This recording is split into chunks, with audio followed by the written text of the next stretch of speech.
retailer is already taking pre-orders for the GeForce RTX 3080 Ti at over $2,700 US and the RTX 3070 Ti for over $2,000 US. That is one of the stories we're going to be talking about today on the Off and On Again podcast.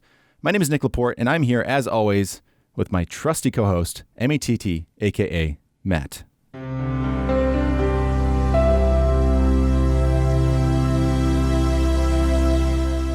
Hey, how's it going? It's going pretty good, Matt. How are you? I'm in the exact same state as I was when you shut me down last. Yes, but I did install a new fan. Do you feel it? It's a bit cooler? Yes, I do, actually. I'm hoping that it's not getting picked up by the microphone. It is a Noctua, though, and it's not the black one, so I hope you're okay with that. Oh, that's fine. That's fine. Okay. Well, we're also joined today by a guest, and he is, I would say, an up-and-coming Twitch streamer, and his name is Brandon, but also he goes as Sensiblecircle. So welcome to the show. Hello. Thanks for having me. I'd like to say that I am Matt's biggest fan, so I hope you can hear me on the mic. Well, thank you for that. So, Brandon, can you give us a little intro about yourself and your Twitch streaming channel? Well, I am just a variety streamer on Twitch, usually 18 plus because we swear and say other nonsense, so keep that in mind. But yeah, I just started a few months ago called Sensiblecircle, and that's where I spend most of my time these days. I used to do some podcasting, but not lately, except today, obviously. Well, we appreciate you coming on the show. Yeah, thanks for having me again.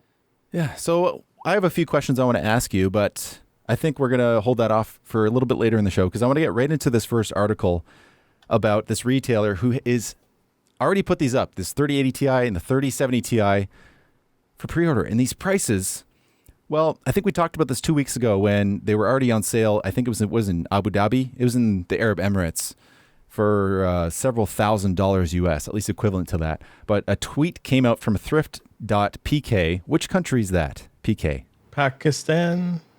Is it Pakistan? That sounds right. It does say Pakistan, yes. Yeah. Perfect. Thank you. Well, they say they're taking pre-orders for Palette Game Rock Gaming Pro variants of the upcoming RTX 3070 Ti and 3080 Ti GPUs. Supply is constrained. Delivery timelines will be first week of June for 3080 Ti and the second week of June for the 3070 Ti. And they have a price here, which basically translates to $2,700 US and $2,000 US respectively for the 3080 Ti and the 3070 Ti. So we haven't actually heard specifically from NVIDIA when the release date of these cards are, but people are expecting, with a few leaks that came out just recently, that the 3080 Ti is supposed to be out on the 3rd of June and the 3070 on the 10th of June. Wow, that is a lot of cash. Yeah. Is that like, does it make sense compared to what they sell other cards for in that country? Like because of imports and things like that? Or is this just ridiculous just because? Specifically, I don't know for this country, for Pakistan. Obviously, I didn't realize it was that.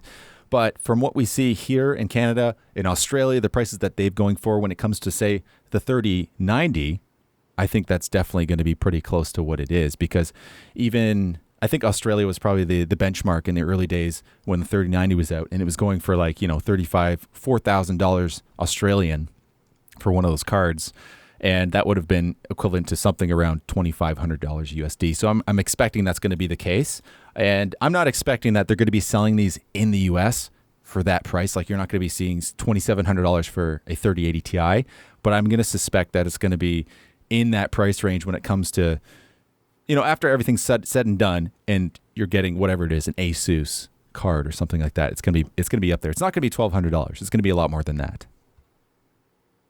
Like, who is spending this much money on a video card other than people scalping them or just strictly miners? Like, I don't understand it. I think people get desperate, right? Especially if you didn't have a machine or your card broke, and God forbid you didn't have a spare. You might actually be willing to pay those prices if it's the only thing you can find. Okay, well, hold on a moment, please. Yeah. So I've checked out what the average salary is in Pakistan. It's 81,800 PKRs a month, or 981,000 a year. So these cards are going for 310,000, 420,000. This is like months for the average person, I guess. This half a year's salary. Yeah. For the average person, yes. Yeah. So I'm wondering if they're getting bought up by external markets, you know? I don't know, man. I mean, I'm sure like every country has its uber elites who can afford things like this, but I don't think they're going to be doing too much volume. It sounds like, honestly, it's more based on like the country's pricing, because apparently in Pakistan, a 3080 is 190,000. So the 3080 Ti being about double kind of makes sense, but not really still. I don't think the card's going to be twice as good as a 3080. No. So that's still rather expensive compared to the card under it. But Yeah, I mean, I wonder the 3080 is already if it was expensive like a normal couple of years, what the price would be. You know, You mean like if it was, we didn't have this whole pandemic thing and the shortages? yeah. I would expect that the 3080 Ti, like direct, say you're getting a Founders Edition from NVIDIA, it's probably going to be something like, probably like $900 US or something like that. Hopefully. But they could have gone like they did with the 2080 Ti, right? Because they pumped the prices up there. I think it was $1,200. In Pakistan. In Pakistan. What would it normally go for? Like I've seen people on the PC Master Race subreddit, you know, they're from India and they're like, you know, they say that, you know, I got a 1050 Ti and this is like actually the absolute limit of what I can afford because they're all very expensive here. Although I don't know if that's just because of this weird couple of years we're having or if that's just the way it always is. well, it really depends. Like I can imagine it's always the way it always is there. Like a friend of mine is from Venezuela, and with the way things are there, to buy like an Xbox or something legally, like that's been imported properly, is like 5 times the regular price or something like that. That could be a little exaggerated, but it's a lot higher than regular price just because of imports and just the way the country runs that kind of thing.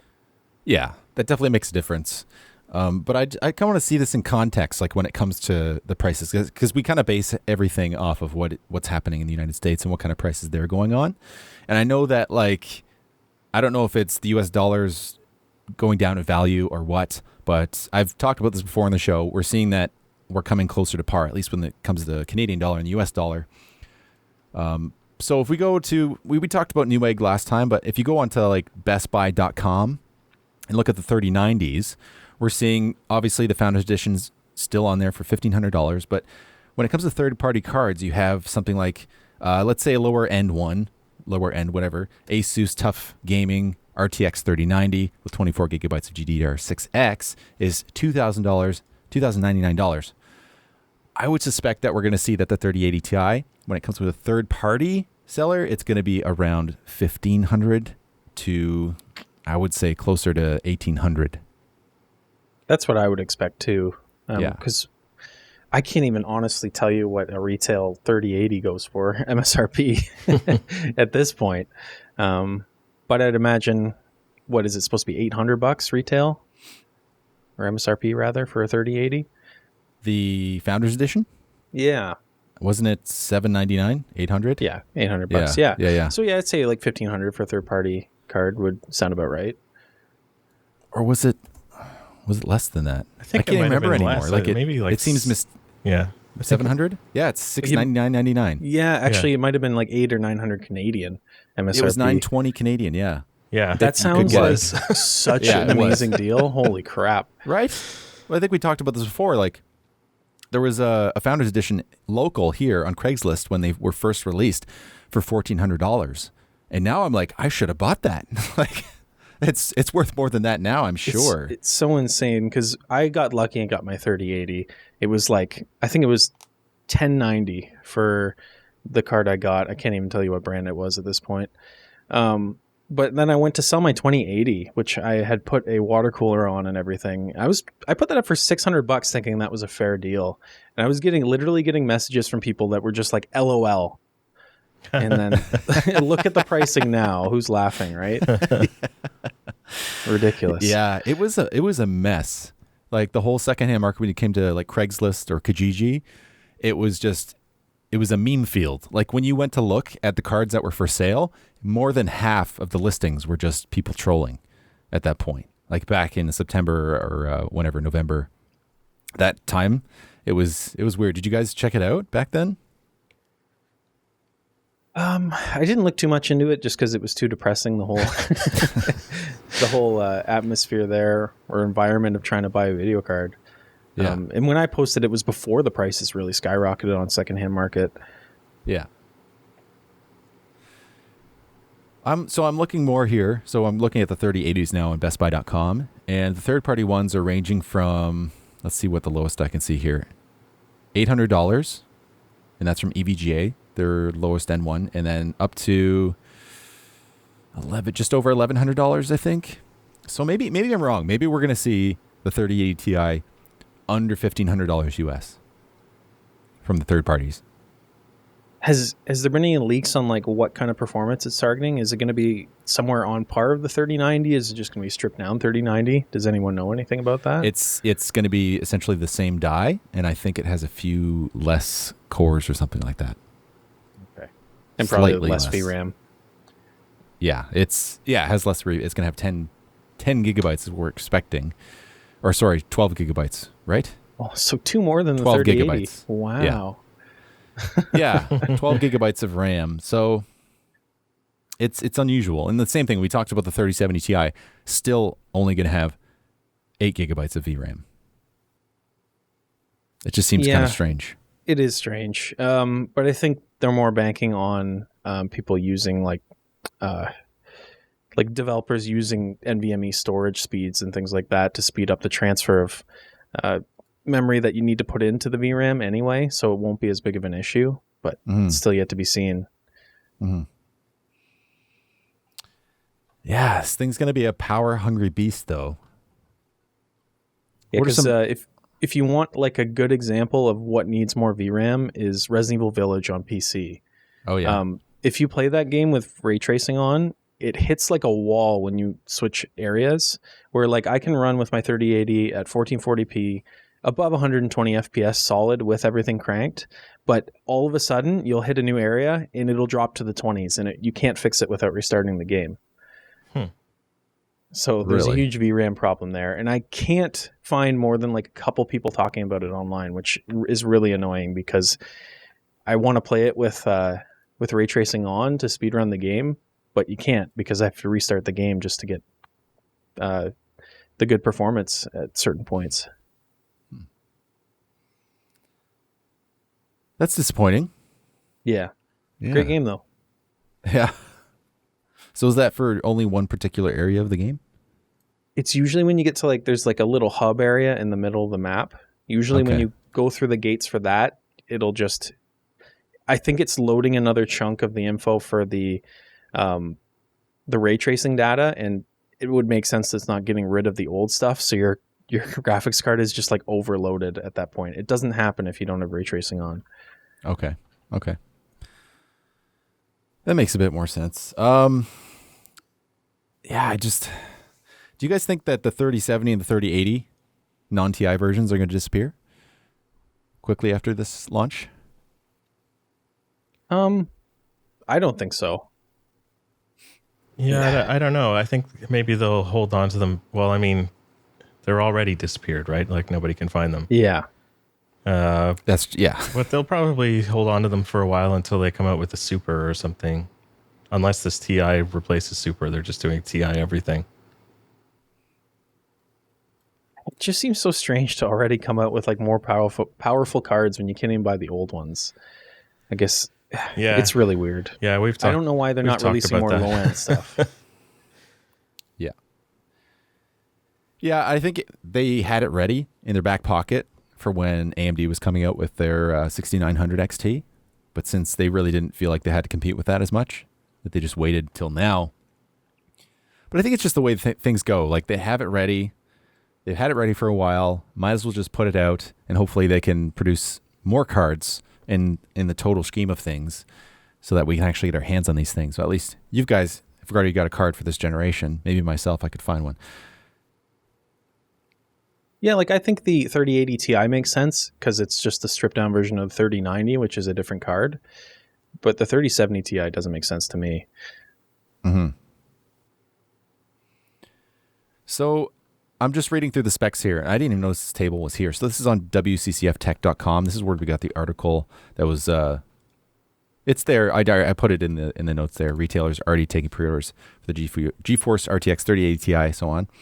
And it's listed all of the specs that we expect to see from the 3080 Ti and the 3070 Ti versus the cards that we already know about them. So we're seeing that the 3080 Ti, its CUDA core count is going to be almost identical to the 3090. In fact, it's going to have about 1,500 more.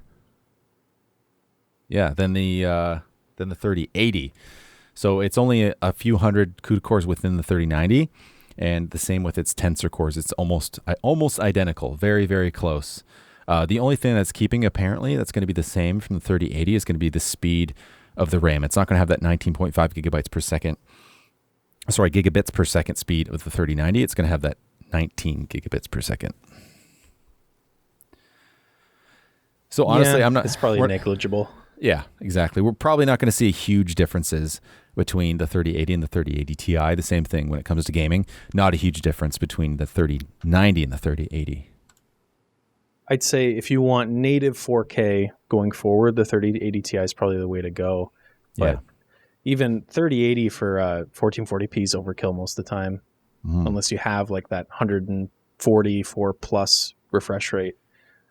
Right. It depends on the game too. I find I have a 6800 XT, which you probably already know.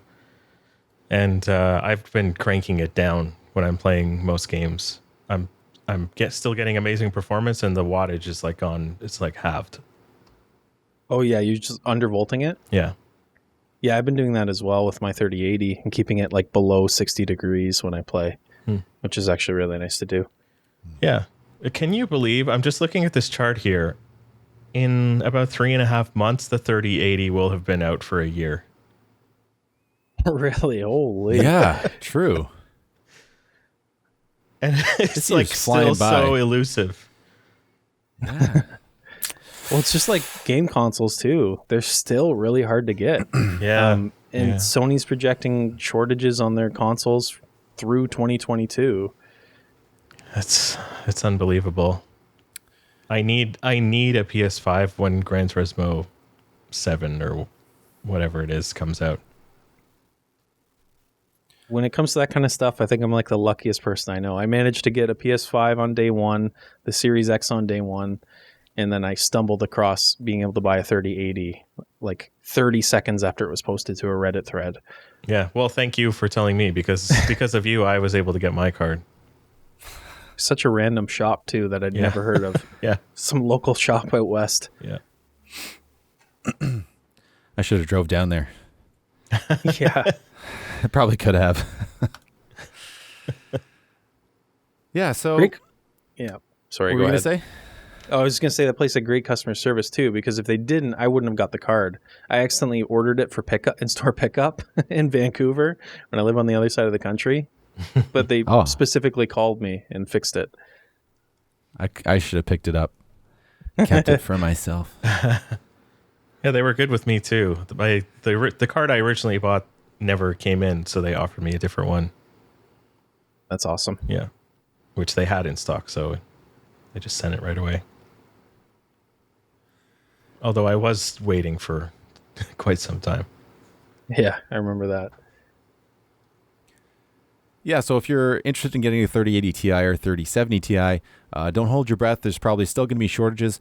We had a story that we left out today, and it was about chip manufacturers raising their prices as much as 30%, but it turned out that TSMC was one of them that wasn't raising their prices. So I felt like it wasn't super relevant to this whole industry. Obviously, it is in some respects, but it wasn't directly affecting chip manufacturers for CPUs and GPUs. So I left it out for today. So Hopefully Samsung is going to be able to keep popping stuff out and we can start getting these things in hand. The thing that scares me a bit is the fact that, they're going to have to use these larger dies.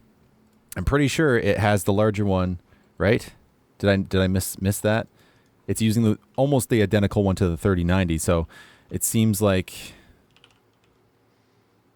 no, it's the same size as the 3080. Okay, so that doesn't really matter that much then. Scratch that.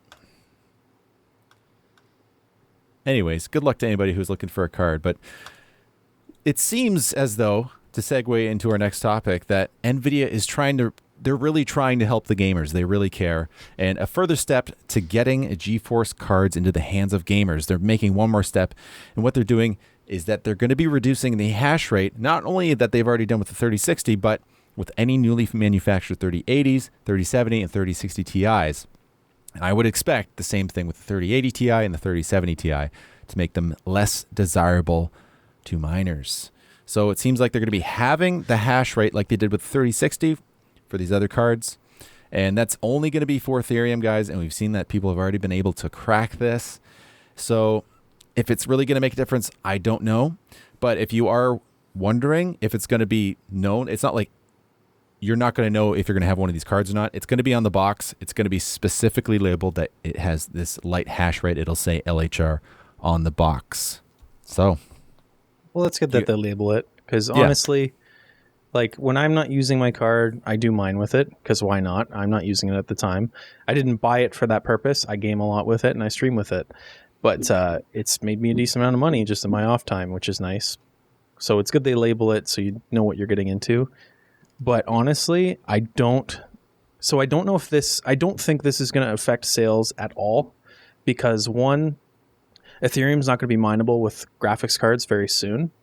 And then two, either like that in itself is going to reduce the demand for GPUs, or it's not going to change a thing, because if this only affects Ethereum, then people are going to be jumping to different coins anyway when Ethereum moves to proof of stake, where you don't mine with graphics cards anymore. So it's just not going to matter. Mm-hmm. I wonder what that's going to do to the value of the coin. Who knows? It's a roller coaster. It is a roller. It's so volatile. I was looking at it today. I mentioned this last week that I bought some, and I can just see that I'm like, my money's going down every day. Not like I put a lot in or anything. It's just like $130, but I've already lost $30. Yeah, the past week has been really bad. Yeah. So maybe you should just buy some more. It's a gamble. Moon. You just put money in it that you wouldn't mind losing, just like at the casino, and you let it sit. Just forget about it for a while. Yeah. I think luckily with my 3080, I haven't had to put any money into it. I've just been mining it, so nothing's been lost on my end. Yeah, I think that's it, right? You just got to sit with it. So there's this guy. So, quick story on that. There's this YouTuber that I watch, and he's kind of, I guess he's like in his 50s, and he said that like several years ago, one of his viewers tipped him 0.25 Bitcoin, and he was like, he just discovered, he's like, oh yeah, I found I have like 0.25 Bitcoin. It's like, dude, that's worth like, well, it's been kind of crazy lately, but still a lot more than when the guy gave it to him. Yeah. Like it would, like I can't remember how many years ago it was, but it would have been like a $20 tip or something at that time. Much more now. Wow. It's crazy. Yeah. I love those stories. Hoping that Shiba goes up. I've got 8 million Shiba coin. Let's get that up to 50 cents like Doge. Holy. Is it like Doge's brother? Essentially, it's I don't know all the details about it, but it seems to be more like it's more of a finite coin than Doge, so it has like a long-term benefit over it, but I honestly don't know all the details, but it seems to be picking up steam. What's going on with Elon and Dogecoin? He seems to be manipulating things around a bit. It's a bit suspicious. I mean, he's done it before. Yeah. People are very susceptible to influence. It's so insane how one person just sending out one tweet can affect a market that hugely. Like, yeah, well, it's crazy. There've been other former presidents and such who have done similar things, caused big like tidal waves, I guess, in various fronts. Does anyone of cryptos monitored or like regulated anything like stocks in that kind of aspect? How do you mean?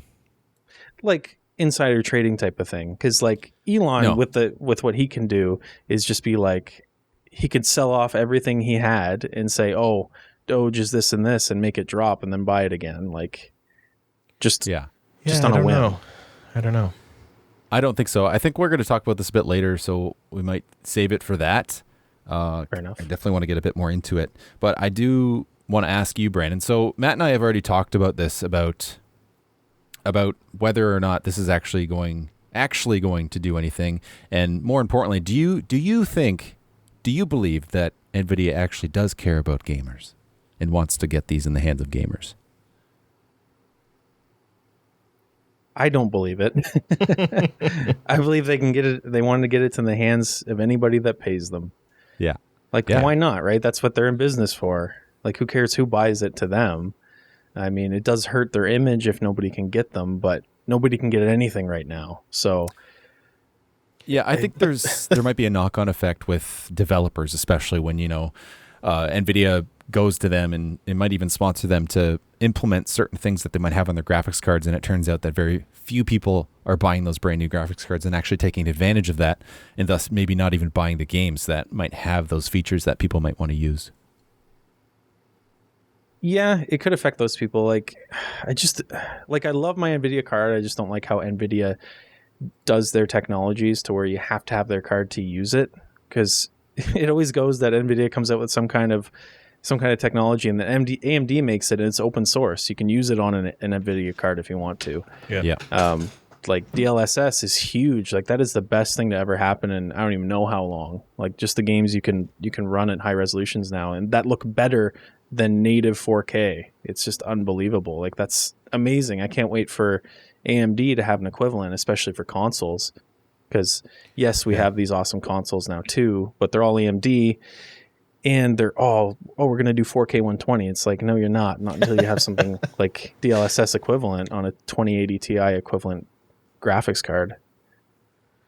Yeah, the weirdest thing for me is still those CMP cards, the crypto mining product, or whatever P stands for. How they're like one of the cards. Ones? Sorry? Like the ones NVIDIA is releasing? Yeah, did I say AMD?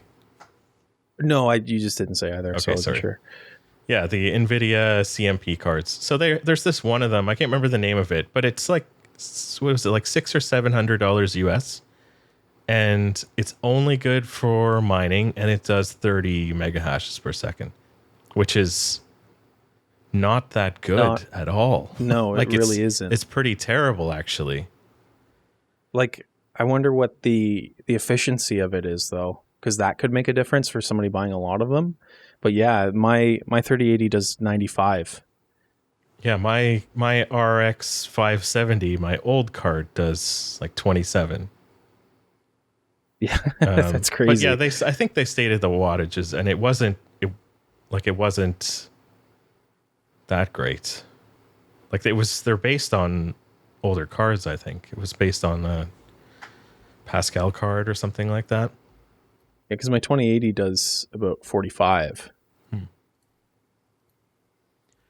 Anyway, but they did it for us gamers.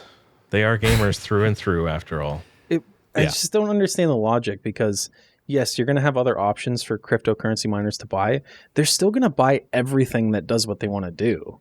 Like, you're just giving them more product to buy. You're not limiting, like, you're not dissuading them from buying the stuff gamers want. Yeah. Then we've talked about this at length. Yeah. Yeah. But then still, like, the LHR cards, light hash rate, like, yeah, the miners won't get it, but it also means that gamers can't mine. Yeah.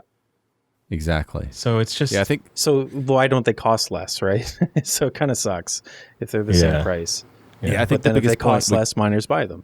Yeah, the biggest point we had, I think, when we talked about this was the fact that these CMPs are going to be going in the trash if and when Ethereum, or whichever one they're mining, takes it, just takes a dive and it disappears. That's Yeah, going to be the problem, right? I did That's agree the with thing. you guys on that. Just the extra e-waste. The e-waste and the fact that let's just say there was a dip, and maybe we're not saying like these cryptocurrencies are disappearing, but those GPUs that would have been gaming GPUs that weren't light hash rate versions that people were using, well, now they can be sold in the secondhand market and actually get into the hands of gamers at that point. But now they're not happening. It just it doesn't work out in any way. They're just still taking those chips from the pool of chips, which is finite. So it's just lessening the supply further in any case. Yeah. And there are, it's not just NVIDIA's chips. There are also other little components that, made by other companies. It just puts a lot of strain on the whole manufacturing ecosystem. Yeah. It just sounds like a PR move. Yeah. Well, it's failed, I think. Maybe they fooled some people. But it's so weird to me that NVIDIA has so many different cards. Like I've talked about this before, but it's just, it feels like, you remember HTC? Yep. They were one of the hottest Android phone makers, like 10 years ago. They made the first Google Nexus phone. They had so many phones. I went to Taiwan in 2012. HTC was like as big as Jesus. Like it was everything. But then they put out too many phones, and like they never they killed themselves because they couldn't sell any phone because they had like every phone. I don't know. It's and honestly, I work in that industry, and I don't even remember anybody ever mentioning that they were going away. They were just gone after some time. Yeah. Like we just stopped receiving their stuff, and it was like, what happened to HTC? Yeah. I think actually Google might have bought them or something. Yeah. But still, they fell pretty hard. I think they went at one time. They suddenly stopped making like 1 million phones, and they just made the HTC One or something. But I wonder, like, who is buying a 3050 Ti when you could buy a 3050 or a 3060? It's like if you're more budget conscious, go down. If you can save a couple extra bucks, go up. Like, it's just so strange to me that we have all these cards that are, I don't know. I mean, the prices are all over the place, but just imagine they're $50 to $100 in between each one, especially when you consider all the different brands, like from, I don't know, Palette up to Asus or whatever. The way I always thought of it was more about like pre-builts that they can save money by selling these cheaper cards to people who don't know any better. Because I feel like the people that are buying those cards don't know any better. Like that's bottom line, right? So you're saying because if they did, so they can sell it because it has a TI on it? Yeah, just like that, or like just these pre-built makers can buy, because they're going to buy them in bulk, so they can save a huge amount of money, yet still sell a pre-built computer for the same amount, say for a 3050, as someone else is selling for a 3060, like a different manufacturer. So I don't know, things like that. Because you're right. Like, why would you buy that lower card when you can just spend that little bit more to get serious gains? Really? Yeah. Yeah, there's something interesting I think about when it comes to pre-builds, because in many cases you can pay about the same amount or save money when you get a pre-build versus actually doing it DIY, right? But maybe this is a bigger conversation for another time, but there's a big difference, I feel like, when it comes to those pre-builds versus something that you put together yourself. In the cards, you can just see them. Like, open up any pre-build, look at any photos of any pre-build on the inside, and the GPUs themselves, just the GPUs, like, don't even think about anything else, are the most bare bones things in there. They look like they're a card from like 15 years ago or something. Exactly. Yeah. Like the heat pipes are protruding on the side. There's like a very thin black shroud, and they work great. I'm sure they work fine. It's not like they're going to be lesser cards, but I don't know. There's something something sexy about the whole thing, the DIY thing, when you can actually put it together. The cards look really nice. They feel meaty, and there's just it's all nonsense, and it doesn't really matter. But these they like we care. Like that's what the whole experience is. It's not just the fact that we can have pixels light up on a screen the way we want to. It's the experience of the whole thing. Yeah, I know a lot of people that don't get that too. Yeah. Yeah, I think cool. if we were smart, we'd just be happy with the cards just perform well and don't have to look good as well. Well, I actually have the 2080 that I have was from a pre-built that I actually got for like a third of what the system would have cost if I built it myself. That one came with just like a generic black blower fan, and that's why I replaced it with a AIO to put on there. But that works great. It's an awesome card. It's just a rebranded, who was it, Lenovo MSI card.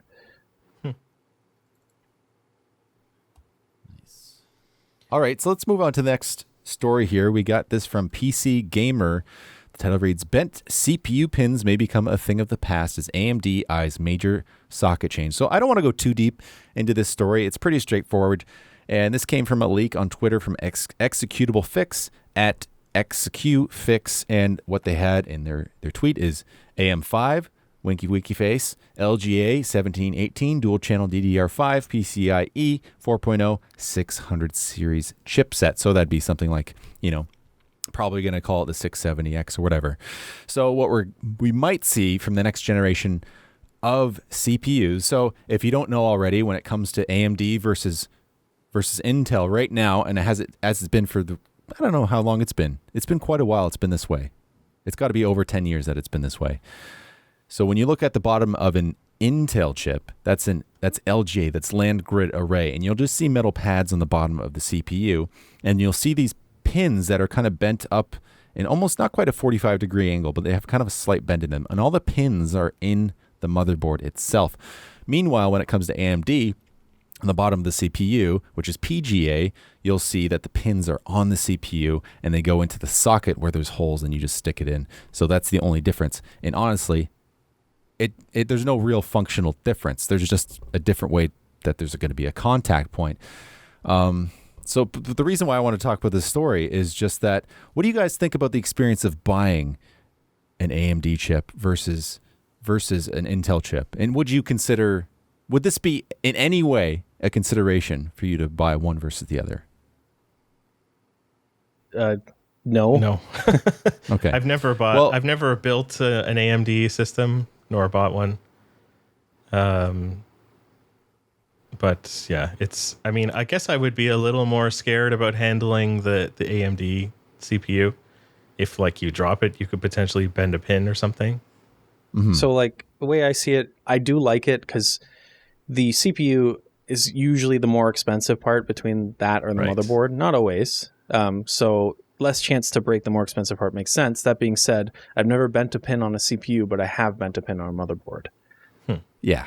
And I've had the same experience as well. Like I've only built this one machine, AMD machine that I have right now. I've had for like a year now. But in the past, I was always worried when it came to the motherboard. When you go to the shop, wherever it was, like Canada Computers, you buy an Intel motherboard, and then they pull out the motherboard, they take off the cover, and then they show you the motherboard and the pins on the motherboard. And they're like, is it good? Like, I'm like, I guess, like, we're in the store, the lighting's kind of crap. Like, I can't really see, but I hope they're not bent.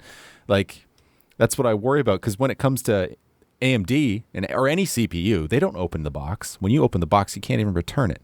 So like maybe it's better that way, because then you can actually spot out if there's a problem before you actually take it home. Maybe I'm just going back on my own statement. So maybe this is going to be better in the end. I think it is the better way to go. It's really just preference, but I find when I'm handling a CPU, it's coming straight out of the box into the socket. Whereas with the motherboard, especially if you lose that socket cover, it can be exposed for a lot longer. And the reason I bent the pins was because I mixed up the socket covers and tried to put one. I didn't think they'd be different. I put one on the wrong motherboard and tried to clamp it down. It just crushed the pins. Ooh. So that thing was toast. Oh, That's a nightmare. Yeah. Yeah, I feel like if you had to fix one or the other, fixing the pins on a CPU will be easier than on the LGA with the motherboard. In that, I was thinking as well, just because the contact points on the bottom of the CPU are wider. Yeah. I mean, I wouldn't be able to do either myself, but Yeah. The one thing I do like about LGA, more specifically when it comes to Intel motherboards, is the way that it clamps down on the CPU. It just seems so much more secure than AMD. If you haven't looked it up, check it out online. You'll see, like, when it comes to Intel, there's this actual whole metal cover that goes over the CPU and has these two little, I don't know, arms, but little plates that go on either end of the CPU to really hold it on. But when it comes to AMD, you stick the CPU in, and there's just an arm on the side that goes down, but there's nothing that's actually holding down the CPU from the top. It's not holding down the board itself. It's not on the IHS. It's just holding it down by putting pressure within the pins in the socket itself. I don't know how it works exactly. I'm actually kind of curious to know the actual mechanics of it, but there's many stories or pictures or videos online of people trying to take off their cooler and taking off the CPU as well. Yikes. Like, that happens. that would just, my heart would sink just by pulling off the cooler, looking down, the CPU's gone. Just that realization right there would just be like, oh no. Yeah. I mean, I worry about it when I have to take off the CPU and it's a little stuck. Like, you keep wiggling it. It's not coming loose. It hasn't happened, thankfully, but that's a worry. So I think this could be something in a good direction. It's not like it's a reason to be a versus or anything like that, but yeah, it would never affect my choice either way. No. But I think overall it's a better change. Yeah. So absolutely. I'm pretty confident in saying that this does not mean like interoperability between like never Intel CPUs and. But what it is going to mean is even more confusion on what motherboard you should be buying. Like, it is the most ridiculous thing I've ever seen in my life. Is like, I got my new Intel processor. What motherboard am I going to buy?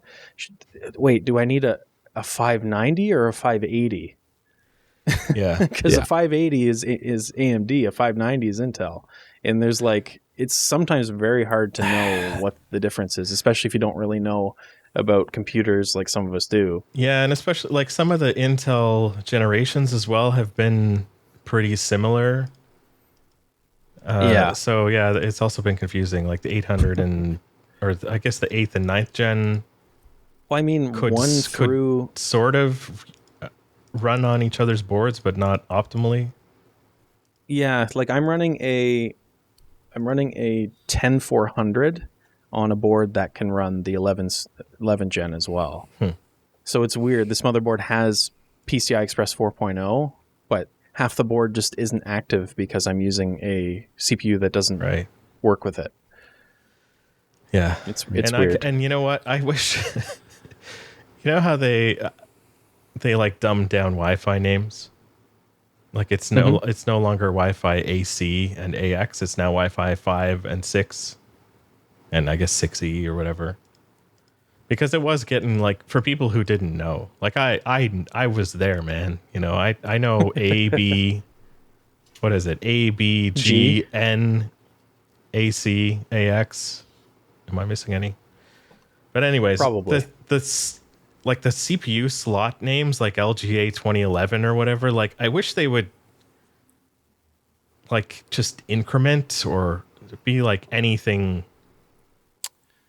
that you could remember. Like I have no idea what slot I have in mind versus see the slot itself. AMD's a little better at that because they just say AM4, AM5. Yeah. Where mine's like LGA 11700 or something. Who knows? Yeah. Right. Yeah. Well, the number is pragmatic. Like it makes sense. That number is simply just the amount of pins are there. But yeah, you're not going to remember it. Am I going to? I have this processor here. Am I going to go count the pins to figure out what socket I need? Yeah. No, it's not going to work like that. But the thing that's definitely going to happen here is we're not going to have any kind of backwards compatibility or forwards compatibility when it comes to Zen 3 to Zen 4 this time. Like we've had so much with AMD in the past few years with Ryzen. it's been really easy with it when it comes to motherboards and CPUs for the most part. It's pretty straightforward, and they've been really good at making sure that compatibility between generations has been pretty good. So obviously, there's going to be no way that you're going to be able to put a PGA CPU on an LGA board and vice versa. Well, so at a certain point, that's fine. Like, people will complain about it 100%, but only because they've been getting it. Like, AMD or Intel hasn't been doing that. Yeah. So people aren't mad about it because they never did it. Whereas AMD's been great, and now because they don't do it once, people are going to freak out. But it's got to happen eventually. Yeah, I only learned about that recently. I was pretty amazed that people, had the same motherboard across multiple CPUs, like for years. Well, I helped a friend of mine upgrade his first gen Ryzen to a third gen just recently. All it took was a BIOS flash before. Which is kind of funny too, because if you go to a higher BIOS on some motherboards, it takes away the compatibility of older chips because there's not enough space on the BIOS to hold all the data for all the chips. Wow. Yeah, it's funny about the naming though. Like it is a good point. Like I don't remember the socket that I had with my last Intel chip, whatever, the i5, but I do remember that I had an AM2 Plus before that. They did really make it easy with AMD. Yeah. I appreciate that. Yeah, I think a lot of engineering companies just get like so, I don't even know how to explain it. Just like so into like how their things work that they label it. And if you're in the industry, it makes perfect sense. And it's just like, yeah, that makes sense to label it like that. But for any end consumer, it's like so confusing. Yeah, well, just like, I mean, I remember being younger, being in the back of my parents' car, driving down the highway, and you see like some building with a giant thing that says like ISO 9001 on the side. And you're like, what? What is the, why does that matter to anybody out here? It's some kind of weird like quality standards or something like that. But to like the average person, like it doesn't mean anything. It's just a bunch of letters and numbers. It goes both ways too. When companies come up with these words for features on a motherboard, it's like super transistor array or something, and it literally means nothing. Whereas they could say, oh, we have like this power delivery system on our board specifically. It's like, okay, good. Yeah. What's that YouTube video? The guy talks about all this technical jargon that makes no sense. Oh, yeah. He's like standing in a server room. Yeah. Yeah, that was servo entabulator. I don't remember what it was called. Something. Oh man, it's so good. But yeah, it seems like that sometimes, and I worry that even us talking on this podcast, I'm not super technical or knowledgeable about all this stuff, but I feel like sometimes we talk about things and people, it might just go over their heads. I don't know. I can guarantee it does. Yeah. Because I know people that are into computers, but I'll talk to them about like specific parts and stuff, and they have no idea. Like they're into using them and getting the best parts, but they don't know how anything works. Yeah. Hopefully it's not too ambiguous. Yeah, hopefully. I think Matt usually sums it up really well. New thing faster. Yeah, the YouTube video, I think there's different names for this, but the one I see here, it's called Technical Jargon Overload, or if you search Retro Encabulator Device, you'll find it, and it's really good. Like, they have the Retro Encabulator Device, which uses 6 hydroscopic Marsal vanes and an ambifacient lunar wane shaft to prevent unwanted side fumbling. It's hard to read that because these words aren't real. Yes, I've heard of this. It's just done so confidently that anybody watching it that wouldn't know better would just think it's like an instructional video that's legit. Man. What's next? Sorry, my internet just cut out for a second. Oh, okay. Yeah. I was like, what's going on? Yeah. Sorry. Well, okay, so those are our main topics today. We have a few more things to talk about, especially a wad of listener mail that I want to get to. We're going to talk a bit more about coins, specifically Chia, just a little bit. But I want to ask Brandon about streaming. And the first question is, why did you start streaming? It looked like fun, honestly. I play a lot of video games anyway, so I figured I might as well stream it. I managed to get my hands on that 3080, and then I learned about NVIDIA Broadcast, which is freaking awesome, and it just made things so much easier. It's honestly just a fun hobby. Like you get to talk to like random people. I've actually met a few people that watch all the time now. That it's just kind of a good social time, really. It just, instead of playing video games by yourself in the dark, which there's no problem, I do that all the time still. You get to interact with people online, and you get to make a little money out of it too, which is always nice.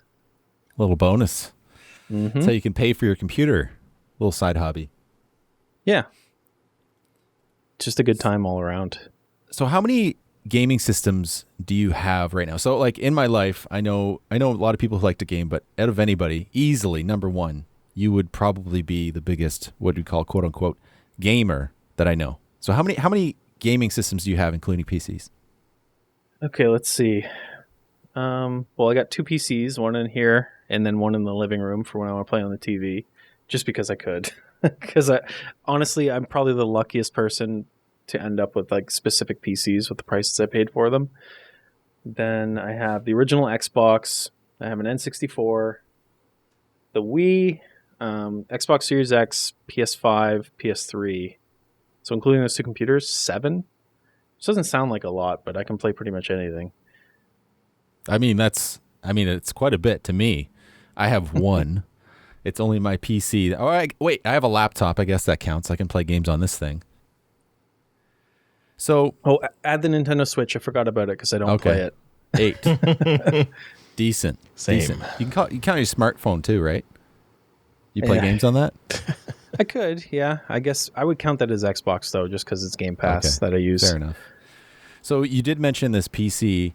Well, you mentioned the deals that you've gotten, but specifically, I know there's one. We might have mentioned it here on this podcast before, but you got this one PC. It was with the 2080. Tell us about that and how that happened. So it's the middle of the summer. I'm just sitting by the pool. And again, it's just Reddit. I just happened to go on Reddit at the perfect time, just like my 3080. So I'm sitting there and I just going through Build a PC Deals, Canada in this case, on Reddit. And I see the first link, 3 minutes old, price error, Lenovo pre-built. So I check it out. And the instant I see it, I literally get up and like sprint back to our trailer to get my credit card. And when I say trailer, I don't live in a trailer full time. It's more of a cottage. So I sprint back, get it, and it was supposed to be a $3,000 computer, but someone made a typo. It was supposed to be $3,300, subtract $500, but somebody made a typo on their website and put $1,300, subtract $500. Whoa! And it was for a 9900K with a 512 gig SSD NVMe and a 2080 video card with 16 gigs of RAM. It was one stick, which kind of sucks, but who cares? $750. I did not expect it to show up in my door, but it actually came, and I couldn't believe it. Wow. That's probably like the best deal I've... Like, at the time, the video card itself would have cost more than that. I think the 9900K at the time was more expensive than the whole computer. So a 9900K, an RTX 2080, and would you say 16 gigabytes, one stick of RAM? One stick of RAM, 16 gigs, but it had an NVMe drive, a 512 gig, and a 1 terabyte hard drive. Wow. That's like right now, that's not even a wet dream. That's like a miracle. Like that's insane. But even then, that's crazy. Yeah, like, it was such a good deal that I sold my old computer for the same price that I paid for this new one. My God. Oh, that's good. I mean, it's not only luck though. I mean, you got some skill too. You're ready with it, right? You're checking. You're at least checking. Always keep my eyes open because every once in a while a deal like that will show up. Yeah. Or you might get lucky and find a 3080 for sale, even if it's regular price. Yeah. Which right now is a miracle. just to buy it, period. Yeah. Oh, it's crazy. So you somewhat, I guess, at least famously within the circle of your Twitch streaming experience, you did a Hottub stream to kind of cash in, or maybe What would you capitalize on the trend. Yes, that's the word. Yeah, capitalize on the trend of hot tubbing. So how was the experience of hot tubbing on Twitch? I felt dirty after. No, I'm kidding. It was just fun. It was hilarious. Yeah. So I didn't actually get a hot tub for this because that would be a little excessive. I just set up the green screen, cropped out a picture, cropped it out in half, and then put the hot tub in front of me too, so it kind of looked real. So it looked like I was sitting in a hot tub with some headphones on. So thank you, NVIDIA, for that. Yeah, all brought to you by NVIDIA Broadcast. Yeah, that was funny. We actually, my fiance's sister, she's been streaming for a while, and she's actually doing pretty well. She was fooled into thinking it was real, freaking out about it. I guess she didn't look too hard. It did look really convincing. Just the way that like the light was shining off of the water, it almost looked like it was the edge of the hot tub, and it looked really good. But you look closely, and you're like, "Oh, okay, I see." But it was like, well, I mean, you have the cord of my headphones going into the hot tub, and my control. I'm holding my controller under the water, so that's true. Good point. But I think that was my most successful stream yet. Maybe I'll have to do it again. I think so. I think you should. I'd be there. I mean, I'm there most times anyways, but... Except they're getting really strict on nipples, so I might have to wear some pasties. That would be better. Oh, my God. Yes, do that. I have a question. What's the weirdest thing that's happened? Like random people watching or anything like that? Yeah, like we sometimes do streams at night where we play Jackbox, and like we do what we call Fiance Fridays, because... my fiance, she's always watching Twitch streams, like her sister's stream, and then in their circle, so everybody knows her. So I get her on every once in a while. And there's a lot of drinking, and then people join to play Jackbox that are also drinking. And yeah, there's the one guy, I think it was just his drunkenness, but like saying things like, "Oh, hold still," and just kind of being vulgar. It was a little creepy, which honestly is to be expected. I mean, other people were saying, "Oh, you should have banned him. He's taking screenshots." But I mean, the way I see it, it's a public stream. If people want to take the whole stream, they're going to do it. If they want to take screenshots, I'm not worried about it. Yeah. And it's to be expected. If you're doing something public out there, there's going to be creepy people. As long as they don't cross too many lines, you can kind of tolerate it, but got to set up ground rules. Yeah. And maybe that would point to a conversation about, you know, being a guy on Twitch versus being a girl. I feel like you'd be less apt to getting a certain type of abuse or harassment. Oh, 100%. Yeah. Like on Twitch, the females I know that had started recently, like it's funny how quickly they pick up viewers, which kind of makes sense, just the environment there. But yeah, they deal with a lot more crap than somebody like I would. And honestly, I don't deal with much because I'm still like very small in like the grand scheme of things. But nothing too creepy's happened. It's been pretty. The people that are usually watching, like the communities there, are great majority of the time, and it's nice to meet other people on Twitch. You start watching their streams, and then they come to yours, and it's just the people that. What usually happens, what I found anyway, is you get the same viewers between like a circle of like-minded individuals that also stream, which is nice. It's just a good community. Yeah, and that's something we talked about recently, Matt and I. I just choked on my drink. My eyes are watering. But we were talking about the differences between a really popular streamer versus someone who's, you know, got a solid community and regular watchers. So I wanted to know, like, what would you rather have? Would you rather have, like, say, 1 million followers, you know, making a lot of money, et cetera, everything that comes with that? Or would you rather have a more consistent, smaller base community? Well, obviously, I'd like making the more money with the huge like viewer base, but it kind of seems disconnected at that point, which is unfortunate because the best part about the streaming is interacting with the people that are watching. And when you get that big, you literally can't. There's just too much going on. And you have to more rely on your mods to deal with people in chat. You can check every once in a while, but when you have that many people, it's impossible to keep a conversation up with one specific person. Yeah, 100%. So having the small community is it's just a good time, really. And when you're still getting tips and subscriptions, like I find people are really willing to subscribe when they have consistent viewing and you talk to them and stuff. So you can still make some money off of it and have a good time doing it. And going into it, you can't be in the mindset to make money. Like that's just the bonus. If you go in just to have fun, I think you'd be a lot more successful from what I've seen. Oh yeah, absolutely. Yeah. I think it's a passion thing. Like you have to go in something and just have, instead of having dollar signs in your eyes, you have to see just the love, right? The hearts, right? It's all about the fun. Mm-hmm. Everything else comes second. That happens in so many things in life. I mean, there's specific things in life that are driven by money, and that's how you can make it big. But yeah, something like this, it's a passion project in a sense. But I think at least like Ninja doesn't seem to be having any fun. I don't know how he's popular. Yeah. Ninja. There's a few different types of streamers I find. There's the people that just play it, and if they're really good, they don't even have to like acknowledge that they're streaming. They just play a game competitively and kick ass, and people want to watch, which is fine. I don't know, but I've never watched Ninja stream, so he must be good at video games if he's like that popular, right? And then you have other people that still don't acknowledge the chat, but they're funny to watch.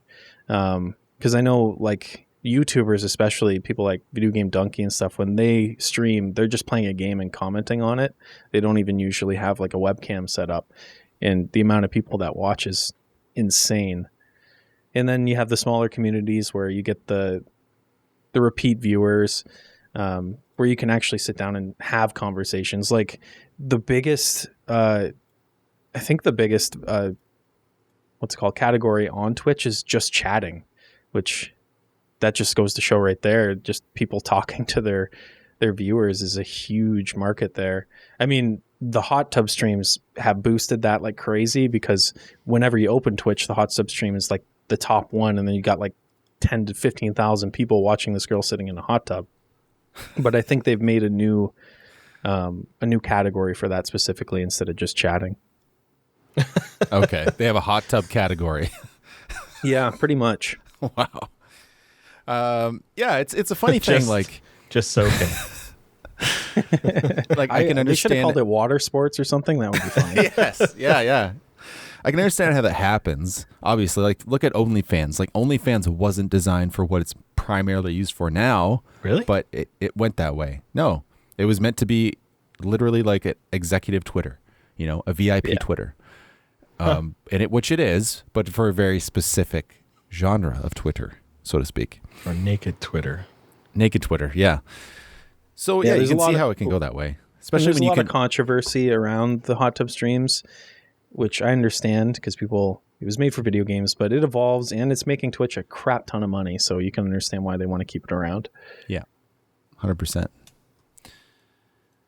Yeah, it's just I don't know. Maybe like, you know, I'm somebody who's a bit older. Twitch came around when I'm already adult. Like it's not something that really caught me.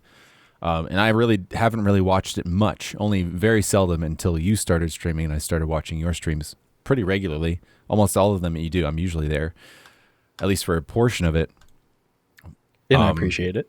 Yeah, but I don't know. I feel like for the hot tub thing, it feels like there's so many other places you can kind of get that kind of experience, but maybe not. Maybe it's this weird like gray area. It's not like going to Pornhub and just doing that, or simply just talking to somebody. It's this weird middle ground where, I don't know.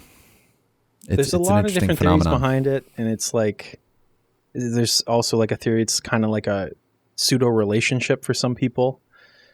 Yeah, I don't know. I couldn't tell you. Yeah. Pseudo relationship. Yeah. And I just rewatched Her. Just finished it last night. Watched, and it was like that. Movie. Like, thinking about that, like that whole relationship with a computer, even if it is somebody, like it's somebody online that you talk to, it makes it seem more real when we validate those experiences where like people got married and WoW and stuff like that. It's happened, I'm sure, many, many times, countless times, things like that, or meeting somebody online. I've met a lot of friends online who I've only exclusively talked to online, and I consider them good friends. And you could imagine replacing that literally with an AI looking at you. Who, me? And Yeah, I was You can actually imagine- I was based on another real guy who you met online. Yes, essentially. Yeah, and you can imagine people actually falling in love with AI online. Maybe it's already happening. Please don't fall in love with me. Please don't. You make it so hard, though. It's that irresistible voice.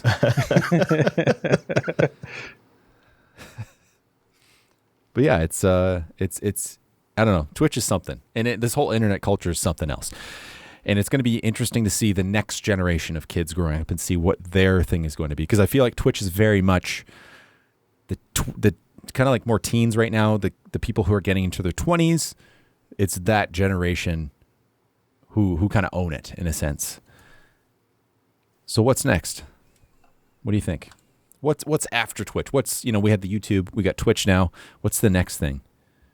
I want to think it's virtual reality, but if I knew, I'd be capitalizing. Yeah. Matt, do you have any questions for fine guest today? We all played Minecraft together on your stream before. We should do that or something like that again soon. That was a lot of fun. Yeah, I'm definitely down. I've actually finally played Minecraft the way it's meant to be played recently. The first time ever, which is like, how long's that game been out? And yeah, I've had a lot of fun. 10 years. Yeah. Were Finally you got streaming into that? it.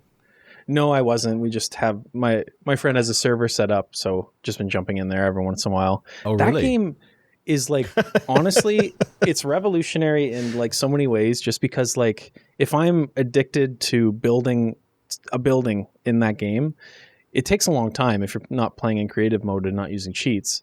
That you can just play it on anything. Yes. Yeah. You're bored at work, just pull your phone into your pocket and you can just pick up where you left off on your computer.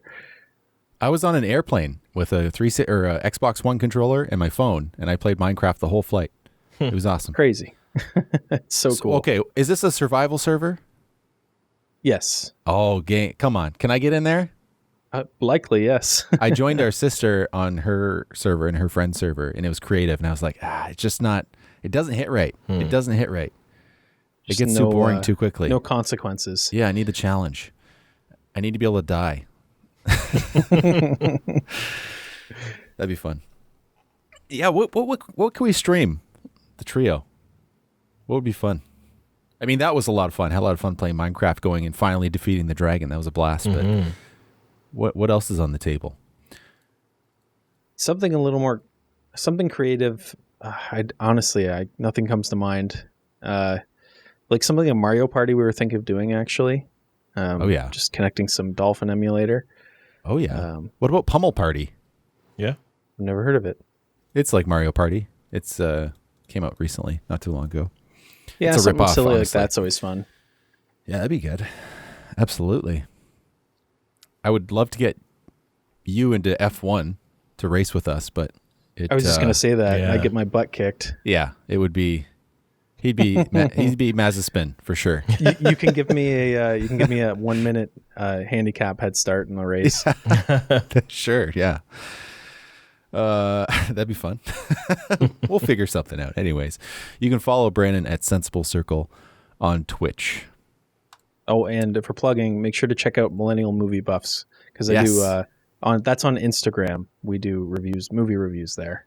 You got to start a podcast. I tell you all the time, but I know it's the hardest part is just getting it going, get things started, and get things organized. But Honestly, I want to hear you guys talk about it because that I told Matt about this. Like, I trust your movie taste because I feel like our tastes are so similar. So if you tell me something's good, I'm definitely going to like it. yeah, and it would be so easy for us to talk an hour about a couple movies we've watched, and by us I mean my fiance and I. And it's looking a little closer to doing it because I don't think you saw it, but Matt was there on our last stream, and we just tried setting up a table with our laptops and the mic between us, and it just worked so much better and it looks so much better. So just seeing how easy it is to set that up, it's going to happen a lot quicker. Nice. Nice. Good to hear. Yeah. If you need any help setting up, I can help too. Sounds good. All right, so we got some listener mails to get through. First one's from YouTube from Patrick O'Malley, and this was in reference to what we talked about recently about Chia Coin. Last week we had a story about Chia Coin destroying SSDs. So he says, actually, I had in the images I had a SATA SSD for the thumbnail. So he said, actually, it's NVMe M.2 drives destroyed by Chia plotting. You can't plot, with a SATA SSD drive. It would die in a day. And HDD drives cannot be used to plot. My average life of a Samsung Evo 980 is about 2 weeks or 100 plots, and the device is dead for plotting. It's just like, it's so crazy. So thank you, Patrick O'Malley, for the correction. We have the story from WCCF Tech, which reads, Chia cryptocurrency just broke through 10 exabytes of storage and shows no signs of slowing down. So much like what's happened with GPUs and mining with not only Ethereum, but Bitcoin and other coins, it's happening, like we've been talking about for the past few weeks, about Chia Coin and storage devices. So it seems like mostly it's NVMe drives that people are using with this plotting. And put it simply, as far as I've been reading a bit more about Chia Coin, is that it's like a lottery, essentially. So you basically use the NVMe drive to plot these portions, and essentially they pick blocks, and you're hoping that this block wins. I think quite mining. I think mining is like that in general. It is, yeah. Okay. You're mining and you're hoping to generate the block that has the coin on it, and then you go from there. Whether if it's a pool, they split up that coin depending on how much you contributed to searching for it, essentially. Mm-hmm. Okay. Good to know. Today I learned. But yeah, I think that, 2 weeks. How much money are you making in 2 weeks? It's a Samsung Evo 980, 100 plots in 2 weeks, and it's dead for plotting. Does that mean it's dead for anything? I'm pretty sure it just kills the drive, right? That's what my understanding was. Wow. So 980 Evo is, I think they're around $100 for a terabyte US, something like that. Maybe a little bit more than $100 USD for 1 terabyte. So I don't know how much people are actually getting from that drive and how much they're getting. But I know Chia Coin has, it kind of like last time we looked at it, it had spiked in the beginning and then it slumped down. But I'm not sure if it's actually gone up. Let's take a quick look here. Chia Coin value, price today. Yeah, it's been fluttering. You know, it's very volatile. Started at somewhere $1,700. Yeah, it's not looking great. $870, but it depends, right? Like, how much can you actually get of this and actually sell it? I don't know how much people are actually getting. Obviously, it's working. If people are continuing to buy into it and the network is growing, it's a lot of data. That's insane. 10 exabytes. What a waste of equipment. Like, I mean, not for these people, but it's literally just burning out drives left and right.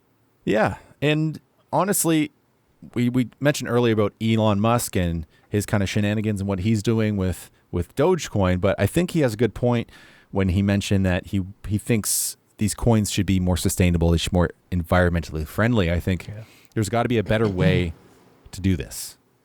And I'm not sure I just exactly love what it how is. There's a leaf in the Chia logo to say like it's green, which yes, it's using a lot less electricity, but look at how much equipment you're wasting. Yeah. This is like Absolutely. in the game in Cyberpunk 2020, whatever, 2022, 2077. Like you can just pick up random chips and garbage on the streets, like electronics and stuff, and then you just put it in this machine and it gives you money. It's like you might as well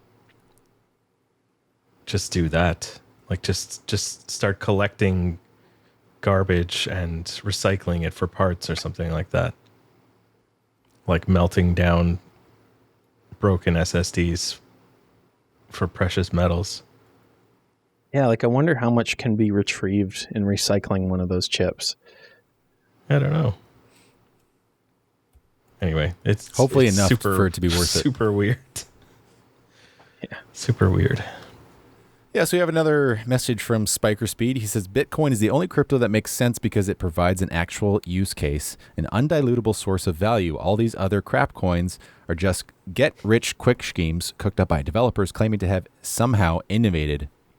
They all have their mania phases, but they all eventually fall out of favor because a newer batch of crap coins are invented a few years later. And that's definitely the case. There's a lot of these pump and dump coins where they'll have whatever, I don't know, 1 million coins, and then they'll keep half of them. They'll throw the other 500,000 out there until the value goes up to whatever point decimal of a penny, whatever or more, and then just sell, and it just crashes and dies.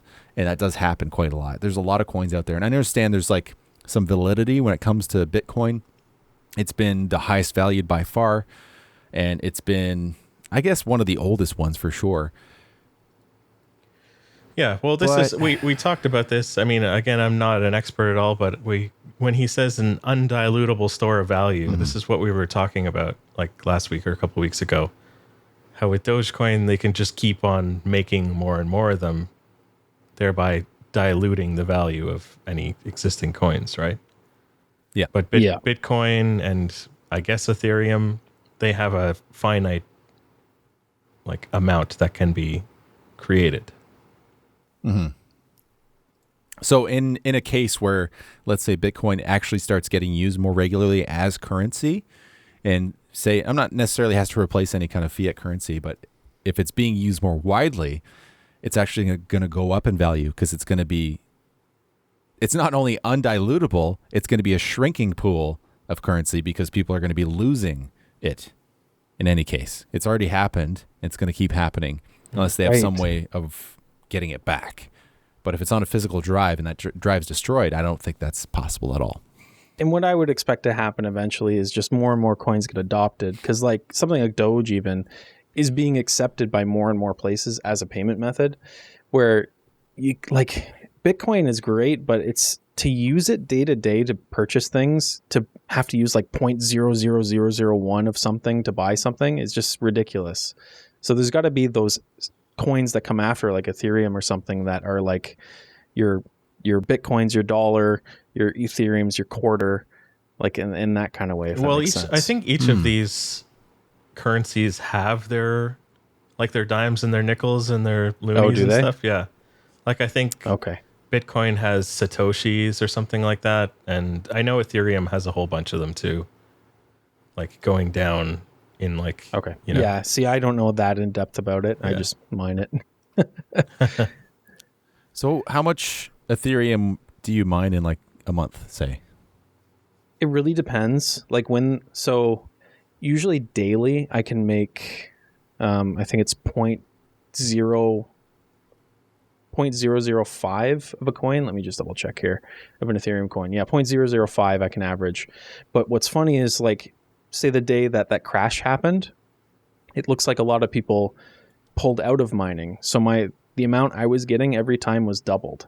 So the value went down by like half, but I was mining 0.01 a day because less people were contributing to the pool I was using. So whenever it got paid out, I got a bigger share of it.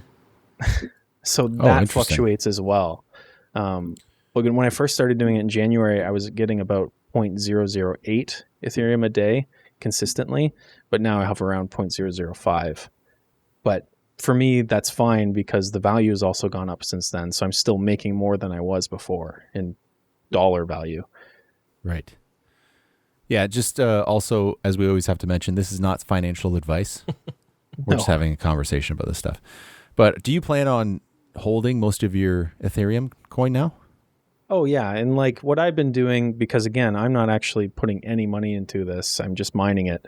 I'm just diversifying it, buying some of whatever coin and hoping that one goes up. Because if I have 100 of a coin that eventually goes up to $100 even, like why not? And you live somewhere where it's been, I don't want to say notoriously expensive, but definitely more expensive than other parts of the country when it comes to electricity. Have you noticed like a difference in your electricity bill every month? For me, not really. Maybe like $20. Okay. So it really hasn't been bad for me. But that's going to change because we've been in lockdown and stuff. And during that, the electricity prices have been lower. So that affected it a little bit. But I mean, I'm definitely making a much higher profit than I'm paying in electricity. Like I got that 3080 and I paid it off in like a month and a half. And I actually took the money out and paid it off. So it really, it made sense to do it. I mean, if you have a card already, like why not? Unless you're worried about damaging it, but that's totally up to you. But if you're not going to be on the computer 24/7, it's not going to affect you to mine it when you're not using it. So do you do anything different when it comes to the power consumption of the card and its operation when you're mining, or is it like left stock? Like give me the in and out, like give me a summary, like how you actually mine it. So just a quick like top level thing. Yeah. When I'm mining, I go in, I use MSI Afterburner for my card. I kind of research what a stable clock rate is and then push that to a constant rate. You can open up a chart and choose the voltage rate for different clock speeds. So I just set all the way across, set it to the same clock speed, which for my card's like 1400, and then just change the voltage down. I think it's like, actually I can look at it here. 850 millivolts rather, consistently. Actually, I think it's less than that. No, 725 millivolts consistently all the time. So it's a consistent voltage. You don't get spikes in the card where it's heating up and cooling down because of it. And then it puts way less stress on the card because it runs way cooler. Like when I'm mining, my card's below 60 degrees consistently. And then that also reduces your power by like half if you left it on stock. But so like I have an AMD, or I have two AMD cards, so I don't know if it's different at all. In my scenario, I'm cranking the memory clock, but I'm lowering like the GPU clock. And that's what I did as well. Yeah, because the GPU clock for my card runs usually around like 1800 stock, and I've lowered that to 1400 and then bumped up the memory by like 800 megahertz. So yeah, the memory I found, especially on the 3080, makes a huge difference in your hash rate. But the big problem with the 3080 is the memory runs so hot. So I put extra heat sinks on the back of the card and stuff with some new thermal pads behind the RAM too.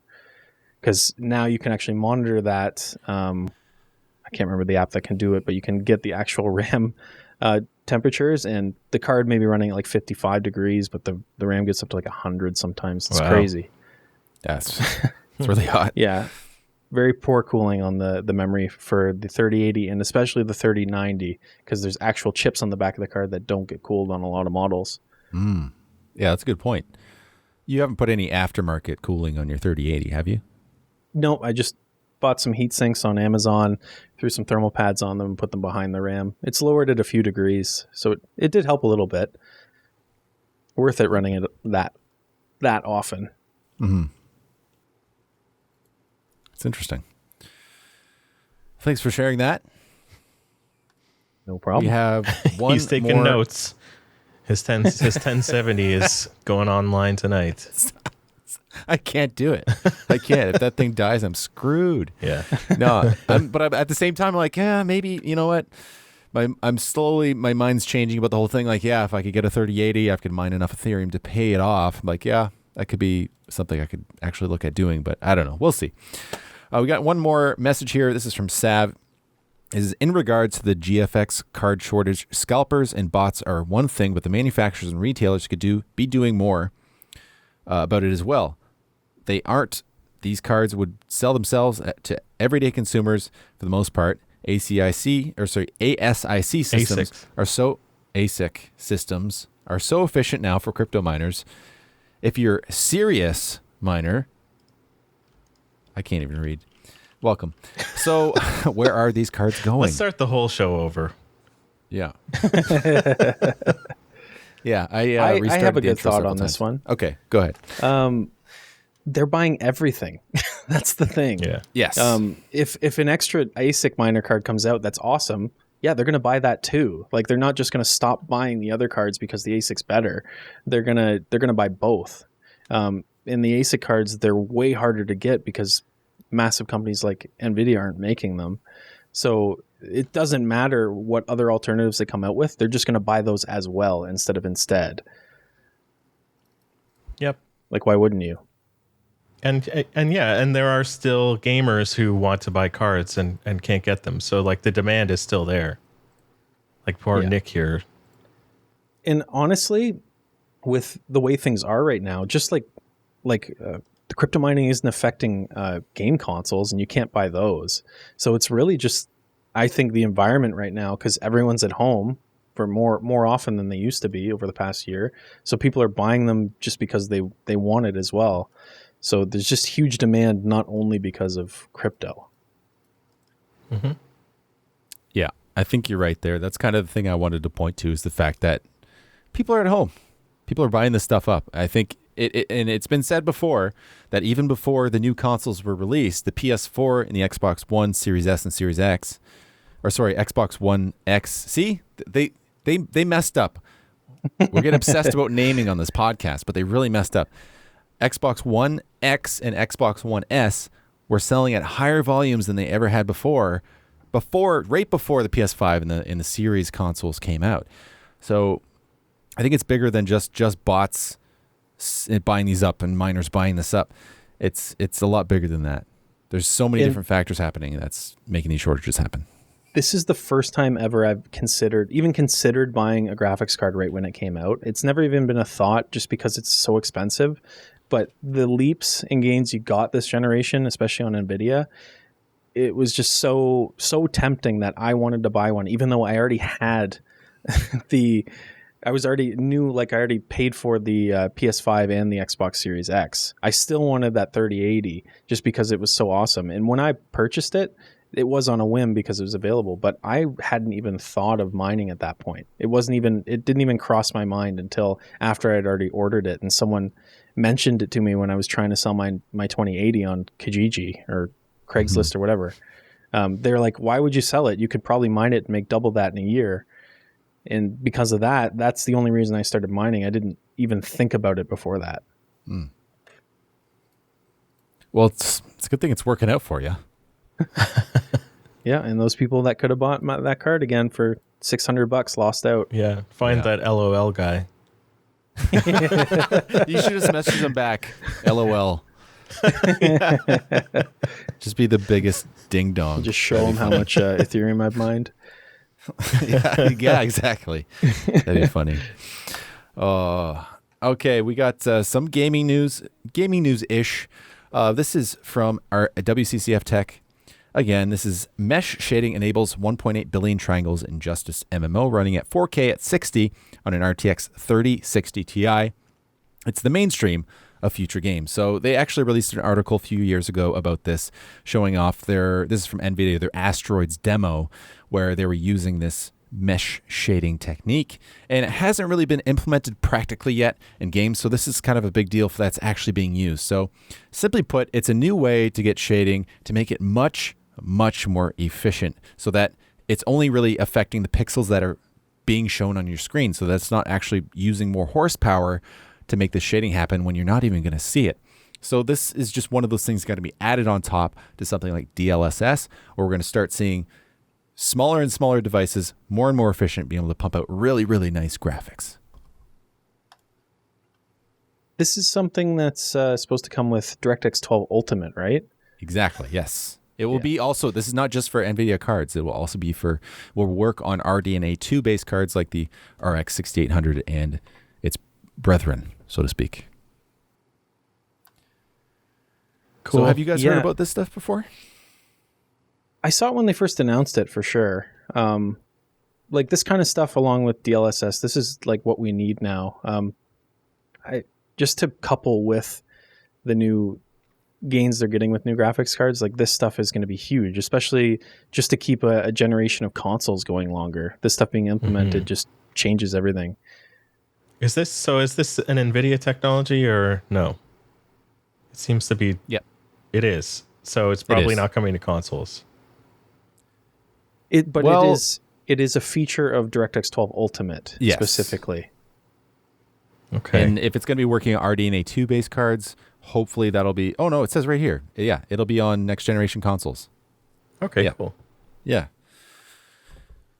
So like, especially for like ray tracing, honestly, I think is one of the best things ever to happen in a long time to like video game graphics. Like, yes, it's not implemented like widespread, and it's still not where it needs to be in terms of like performance. But when you couple it with this, like DLSS, you're going to have games that run so much better and look so much better just because of that combination.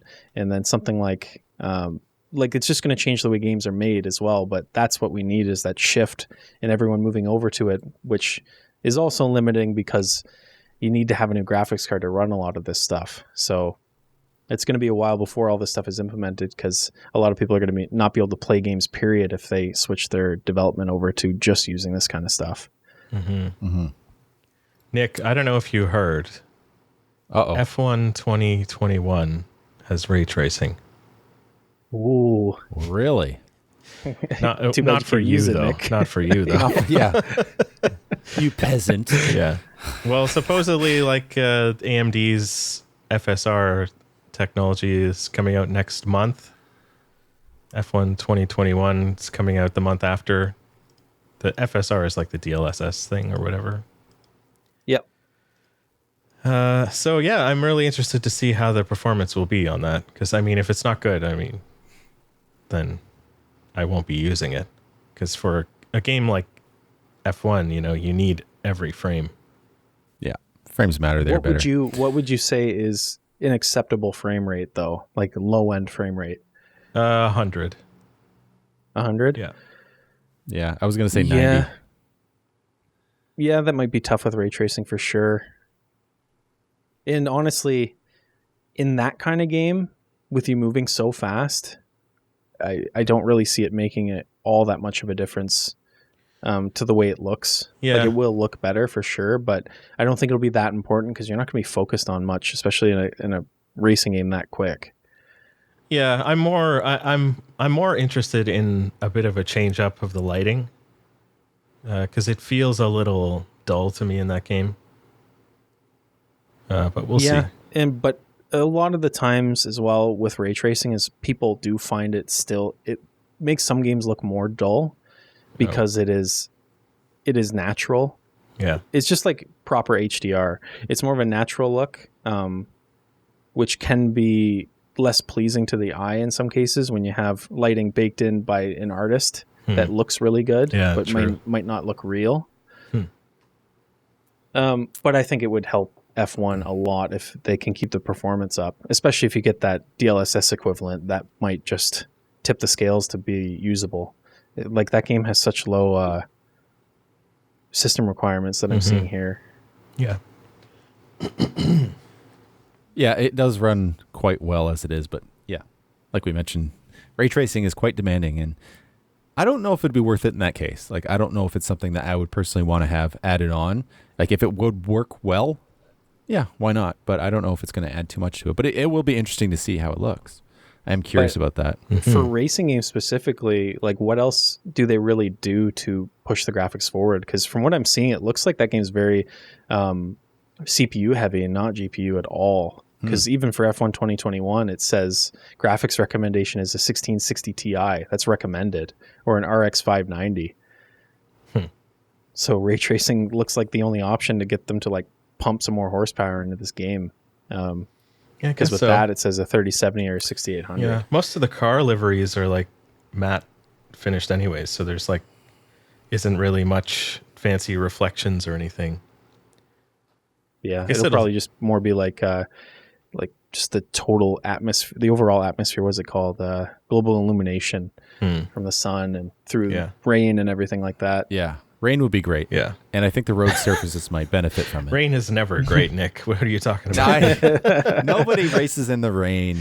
I raced in like a typhoon in Japan, in Suzuka. It was like the worst. You know what? When you when you play F1 2020 and you race and you get used to a certain difficulty level, you're like, okay, I'm going to play on 70. That's working out. I'm winning some of them. I'm getting, maybe the top 10 most races. And then you go to the rain. Yeah, forget it. You're dead last. It's not happening. You need to crank it down. At least in my experience, it's not good. Yeah. I just wish I could play a racing game and be content with not winning every race.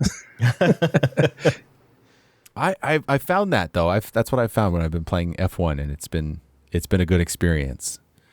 You find that right difficulty level, and you'll know when you nail it and you won. You're like, okay, I feel like I deserve that. But when you win a race and you spun out at least once, you're like, I don't deserve that. Yeah. The problem is that every track is totally different. Like I can crush in Monza, and then I go to what's the bad one? Like Monaco. Hungaroring. Yeah. That one's got all the weird cambered turns and stuff. It's just, I don't know. I've had my difficulty up and down all over the place. I need to turn it up again because I'm getting like half decent with the wheel now. I had it turned down before because I was just learning the wheel really. Yeah. Love to get a wheel, but I don't have any more room for peripherals. Yeah. Yeah. It's not easy. I tuck mine under the desk and it's whatever. Yeah, I do like every evening and weekend, I do like a full reconfiguration of my setup to set up the wheel and move the monitor closer and everything. I'd like to talk about another game I've been playing, if that's all right, if I can segue to the next thing. Let's go. SnowRunner. This was a game I mentioned previously when we were talking about Epic exclusivity. This is a game that was on Epic for a year. And it finally came to Steam. I was just about to buy it, and I happened to open up my Xbox app. I think it was when I was actually watching your stream, Brendan, and you were talking about... I do remember you mentioning this in the last one of the other episodes. Yeah, so you mentioned on your, I can't remember, you were talking about your Xbox gamer score or something like that, or somebody asked you about it. So I happened to open up the Xbox app, and I just to try to find my gamer score, which I never found, and it's probably very low anyways. But yeah, I saw SnowRunner was on Xbox Game Pass, so I was very happy. I was like, oh yeah, this game I've been wanting to play for almost a year is, sort of free, I guess. And so, yeah, I installed it. It's a game. It's like I don't know. I can't really. It's just like a hill climbing game. No. It's like Euro Truck Simulator, but in a muddy town. Like you kind of have to go around, pick up loads of, pick up a load of wood and drive it to the farm kind of thing. Or, go grab some steel beams and, take them to fix the bridge. It's just a game full of Top Gear off-road challenges. Yeah, pretty much. That's what it looks like. Yeah. But there's so many different cars, and like it's very, you have to manage like your diff lock and switching to all-wheel drive and all these things. It's very slow. And I enjoyed it quite a bit for a little while, and then it just started feeling like when you get your car stuck in the mud or the snow, which I'm sure you guys are familiar with. What's happening? It's literally just that horrible feeling when your car is stuck in the snow, which happens in Canada all the time, and you just can't go anywhere. And so, yeah, I've pretty much rage quit that game. I'm glad I didn't buy it. Well, I've installed it. Game Pass since you mentioned saves it. money. Yeah, and I haven't played it yet because I was like, oh, it's like, Euro Truck, American Truck Simulator, but with snow and stuff. But no, like watching the trailer, it seems a lot more involved. Like you mentioned, with the physics and everything. You can drive a Hummer or a Jeep or all these different vehicles as well. And it looks fun. I'm probably going to try it out. There is a co-op mode. Yeah. Yeah. Oh, and there's also co-op. Like a very important thing is your winch. Yeah. And obviously, because you get stuck everywhere. So, like, I was trying to get up this one hill, and I was pretty much just, like, winching from tree to tree. Like, I was like Spider-Man or something climbing up this hill. But, yeah, it gets pretty rough. Like, because I think the tracks you leave in the mud, or, like, if you dig yourself deep, like, those divots, like, stay there. So I had to, like, deliver 3 different things to this farm. And every time I went to the farm, like, it just got worse and worse. And I eventually just couldn't get out of the farm anymore. It was just giving me flashbacks. This one time, like a million years ago, I was dating this girl and I went to see her at her house and she broke up with me. And I was driving my dad's car and I got it stuck in the snow at the end of her driveway. I was, it was just like the worst day ever. Got my dad's car like totally stuck and she's just like, you know, looking out the window and just being like, why isn't he gone? To like get a tow truck and everything. It was just the worst day. Oh, that's embarrassing. Yeah. That's so funny. Oh my God. So I accidentally left my phone at work last week. Uh-oh. And I could have, I'm not that far from my workplace. I could have went back and get it. But, you know, I was like, you know what? I don't need it. I can go one evening without my phone. And I got to say, it was a great experience. It was really nice. I like went for a walk. I went to the store to get a few things. And that need to like go in your pocket and look at your phone for notifications or whatever, which is like not there. And it just felt like a weight was lifted off a bit. And I was fortunate enough that I was camping this weekend and no cell service. So same thing. And it's something I think we take for granted. Just like having some peace and quiet. And I think it's something I'm going to do more regularly is like maybe like once a week. I'm just going to put my phone away somewhere and be like, no phone for this evening or something like once a week. It's just something honestly, I need to recommend. It doesn't sound like it would be a similar thing, but ever since I got a smartwatch, I don't like, I used to, like everybody, you just check your phone all the time to see if there's something there. And you get like those phantom vibrations in your leg thinking it's going off. Yeah. But ever since I got the smartwatch, I don't have to do that anymore, and I don't have to have my phone nearby. So I honestly spend way less time on it because I know I get my important notifications right on my watch, which some people might think like it's not the same thing because you're still getting things coming in, but it's just I'm less dependent on my phone just by having that watch where I can just check it every once in a while right there without the temptation of opening Reddit because I checked for a notification and there was nothing there. Yeah. I totally agree. I'm the same. I've had smartwatches going back to the Sony Smartwatch 2 or something like that, which is so uncomfortable and just horrible in every way. But now I have an Apple Watch, which is just, it's one of the best devices I've ever bought.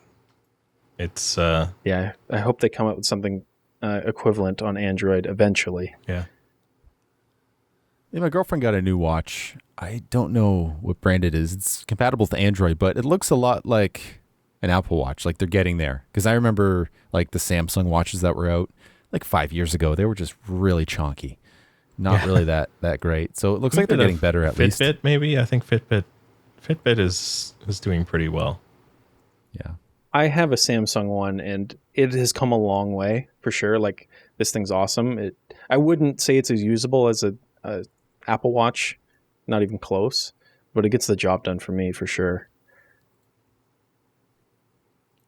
Yeah, maybe I'll try that. But yeah, I was just recommending throw that phone away once in a while. It's really good.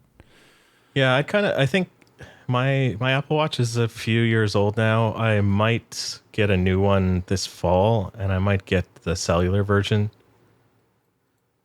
And then I think I'd like to try like just leaving my phone at home because people could still call me, I guess, like if there's an emergency, but I wouldn't be like I wouldn't you can use it. Go ahead. It'll do pretty much anything your phone will, except you can't obviously open those apps. You're not distracted by those. Right. Yeah. I wouldn't be trying to, I'm sure somebody's made like an app to browse Reddit on Apple Watch, but I would never use that. It's crazy what they can do now. Because even mine, like you can store music on it, but if you have the cellular one, if you listen to Spotify and stuff, you don't even need your phone or Apple Music. You just Bluetooth your headphones right to your watch. Yeah. And then ask Siri to play whatever you want. Yeah, I did that back when you could go to a gym without risking your life. I used to do that, yeah. Which watch do you have, Brandon?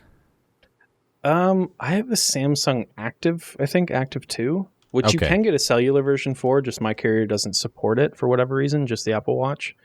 I wouldn't get it myself until they're a little bit better, like on the Android side.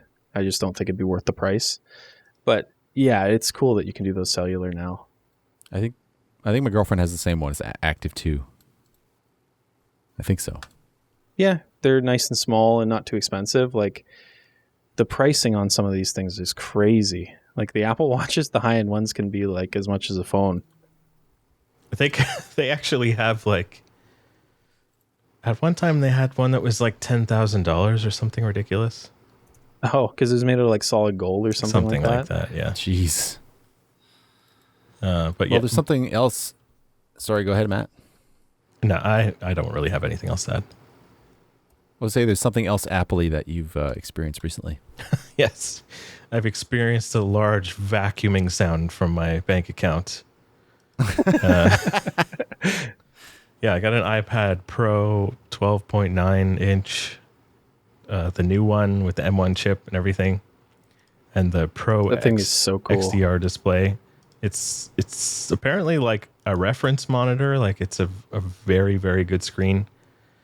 The thing that is so amazing is the local dimming. Oh my God. Like when you're watching like something that's letterboxed or whatever, the black parts, like the screen is as black as when it's off. Like it's just so unreal. Yeah, from what I've been seeing, the mini LED that they have like is almost like negligibly worse than OLED. Yeah, it's really it looks like OLED. It's yeah, I don't know. It's been so amazing though. I'm coming from an iPad Air 3, which I mean, most iPads are amazing, but this is definitely a big upgrade in terms of screen size, but also weight. But yeah, it's really amazing. I've been playing games through Steam Link or whatever it's called. Is it Steam Link? Yeah. And yeah, they look better like over my network on this screen than they do on my like actual computer monitor. Like it's just, it looks that nice and the blacks are so black. Like it's super cool. I am so impressed with what Apple's doing with their M1 chips, especially putting it like in that iPad. The thing is just so powerful, it's not even fair. But I just can't get into their ecosystem. That's my problem. Yeah. Once you get in, like you get in real deep. Yeah. I'm pretty happy. I mean, the only thing I couldn't do with Apple stuff is gaming, really. That's all I do, and that's the problem. Yeah. Yeah, it's going to be something. I'm just hoping that other brands and other manufacturers and chip designers are going to come up with something that's comparable, or at least something that's going to be performing at that kind of level in the near future that's not locked to the Apple ecosystem. Because, yeah, the gaming is just like, it probably could do that, but it's not meant for that, and people aren't going to be designing their games around that. Well, I mean, I've been playing Call of Duty, whatever it's called, on iPad just this past couple of days. That's pretty good. It looks pretty good. There's also a Star Trek game. Is impressive. Yeah. There's some Star Trek turn-based game. Like, it all looks so good. Like, in the past, playing 3D like games on mobile, you can always see like where they've tuned it down and how it doesn't look as good as a console or a PC. Some of these newer games are looking pretty darn good. Like you don't really see where they've cut the corners to make it like mobile. Because there's also like there are settings in there too.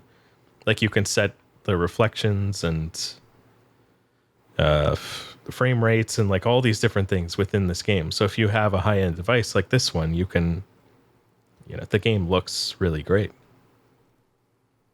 What blows my mind to think back now is the first smartphone I got was capable of playing Grand Theft Auto 3, which was insane to like even think back then. And Yeah. that was like a crappy, what was it? It was like an LG Optimus 3D phone, which was terrible. But like to be able to do that back then, if people actually put the time now into the hardware they have, it's crazy. Like I'm so amazed that my crappy Samsung tablet I have, it's like an 8-inch tablet. It's worth like 100 or 200 or Canadian dollars, can emulate GameCube. Like, Yeah. it's crazy. Yeah. It is It's incredible. Yeah. Yeah, so Yeah, this device is my it's pretty much my laptop. I have a wireless keyboard and mouse for it and a little stand, and it's 3 parts instead of 1, but it does the trick for me. So you bought it to replace like a laptop or something? Well, I've been using my other iPad as a laptop. I had been thinking about getting a laptop, but I think this is more really what I need, because it can do tablet-y things as well as be a laptop. It can just sit there by itself. It doesn't need a big keyboard attached to it or whatever. And like I love that form factor device, because I actually have essentially what's a Surface Pro knockoff from Lenovo, and I just want something that's similar, even if it's Android or something like that, that's powerful. But it's just like it's so hard to justify the price on something half decent that's not in iPad. Yeah, it's the last Surface Pro that came out that doesn't have the new Intel graphics. It's like if I'm going to spend that much money on like a laptop, essentially, I want that Iris Pro graphics at this point. Yeah. I don't know what really. I haven't been up on Android tablets for a while, but for many years it was very disappointing to be an Android person and to be looking for like a good tablet that feels like a good value. Well, it still is. Like there's only like one tier of Android tablet, and it's garbage. Like pretty much. You're just to compare pricing, like your average Android phone is like, let's say 1,000 to 1,200 Canadian, and most tablets that you can find won't be more expensive than about 300, and that just like goes to show what kind of hardware they're putting in these things. And then the only good one is the Samsung Tab S7 that's even comparable to an iPad Pro, let's say, and that thing it's like $1,000 Canadian for a 128 gig tablet, plus another 200 for the keyboard, which I think is absolutely insane. 200 for a keyboard? Yeah. For like a keyboard cover case for the official one. Jeez. I guess come on. You haven't seen how much the one is for the iPad. Yeah, well, that's Apple. That's expected. Yeah. How much? Come on. Let's see here. Well, did you buy the stand for that monitor? You mean like the smart keyboard or whatever? No, for the your aluminum stand? Did you said you bought the XDR monitor, right? No. It's the iPad itself is okay. classified. You're just referring to that classified as, they call it a Pro XDR display, the same as that crazy that makes sense 5,000 or whatever. I thought you were saying you bought the iPad and that display. No. That's nuts. I don't have that kind of money. I was gonna say, wow, your wallet is empty for sure. I don't know, man. I can't find. Sometimes this Apple website really The drives Magic me Keyboard? crazy. Yes, Magic Keyboard. $400 Canadian. Oh, But their other ones Wow. are cheaper. $239 for the Smart Keyboard Folio, and the Smart It's Keyboard is $219. $449 Canadian $449. for the 12.9 inch version. Okay. Because it's a bigger iPad. Oof. crazy. Wow. Is this? But you get what you pay for with Apple. That's the thing. Yeah. Yeah. You know it's gonna last and it's gonna be great. Oh, I see. It's not just like a floppy keyboard. It looks like a legit keyboard with like a legit stand. Yeah, it's backlit. It's it's got a trackpad. It holds the iPad up so it floats and you can like adjust the angle It also has a charging port inside, so that frees up your charging port on your iPad if you wanted to plug peripherals in or whatever and still keep it charging. Yeah. Like there are some nice features. I'm not too sure I'm gonna get it though. It would be convenient, but I'm not really a trackpad person anyway, so I'd bring a mouse along anyhow. Yeah. They always nail their marketing though. Like it always looks so good. Like you go on their website, everything just looks so nice. Whoever's in charge of doing the photography over there is just nailing it. Oh man, you're really getting what you pay for. It comes with a power adapter in the box when you buy an iPad Pro. That just sells itself right there. Yeah. Yeah. Whole 20 watts. All right. Well, I think we're going to close the show out right now. We're going to head to the after show, have a little chat there before we call things off totally. So, Brandon, would you have to plug anything here? Just the same things again. Again, I'm Sensiblecircle on Twitch. We do a lot of variety streams. Every once in a while, we'll do some late night Jackbox with my fiance for Fiance Fridays. And then check out our movie reviews on Instagram at Millennial Movie Buffs. Yeah, definitely check it out. I highly recommend it. And if you're watching the show on YouTube, please leave a like. It really helps a lot. If you're listening to the audio version, you know what to do. Go to iTunes, rate it there, or wherever you listen to it. Please give us a good review. We really appreciate it. And if you want the extended or the ad-free show, you can check us out on Patreon. Just search for Tech Illiterate. This has been Off and On again. My name is Nick. We'll see you next time.